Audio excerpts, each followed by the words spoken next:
Alors, dans l'ambiance pirate informatique, je vole tout ce qui bouge et je trouve toutes mes cibles. Souvenez-vous, vous retrouverez ça d'ailleurs sur YouTube, où je vous ai parlé de ces pirates informatiques qui ne s'intéressaient uniquement aux adeptes du grand complot, des Illuminati, de ceux qui aiment la Terre plate, etc. etc. J'ai même vu un message dernièrement qui s'adressait, les pirates s'adressaient directement dans des messages pour dire « On a les preuves que personne n'a marché sur la Lune ». En tout cas, ça a l'air de bien fonctionner. Souvenez-vous, 62% quand même d'Américains visés par cette cyberattaque. Enfin, en tout cas, les Américains visés par cette cyberattaque, 62% avaient répondu. Voilà, je suis beaucoup plus clair sur le sujet. Donc, les pirates sont capables de tout. Et là, et d'ailleurs, je vous diffuse l'article sur Twitch. Vous le retrouvez dans le descriptif, là, juste en dessous, sur YouTube. N'hésitez pas à lire, si ça vous intéresse. L'article sera complet pour vous, avec les liens qui vont bien. Mais ça impacte aussi tous les étudiants, là, aujourd'hui et demain, ceux qui vont, ouvrir un compte, un prêt pour leurs études. Eh bien, des pirates informatiques ont trouvé le moyen de viser et de cibler ces populations-là pour s'attaquer à leurs prêts d'études montés spécialement pour les étudiants, pour qu'ils puissent, travailler, apprendre et se fabriquer un avenir. Eh bien, ces pirates informatiques les visent.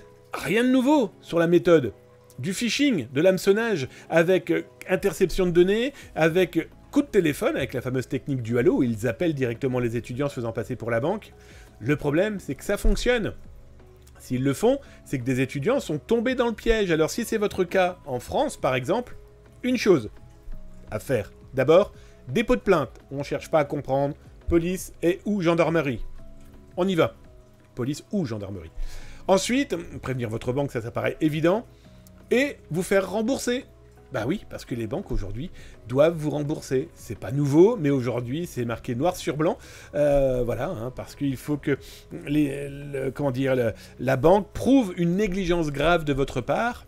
Alors par contre, par pitié, arrêtez de donner, si c'est le cas, vos informations secrètes, sensibles, privées, par téléphone. Si quelqu'un se faisant passer pour votre banque vous demande vos données bancaires ou un code que vous venez de recevoir par téléphone, la fameuse double authentification, je suis désolé, mais ça c'est une négligence grave. On ne fournit pas ce type d'informations claires et nettes.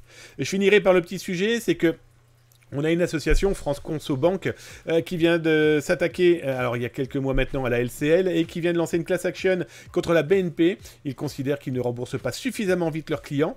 Mais je vous le rappelle, beaucoup de clients que moi je peux croiser n'ont pas été malins. Ils ont vu que c'était leur banque, mais ils n'ont pas regardé l'URL. Ils ne se sont pas posé la question à cette personne qui les appelait un vendredi soir à 22 h pour leur demander des codes. Donc par pitié, ayez aussi un peu de jugeote. Ça évitera que vous perdiez votre pognon.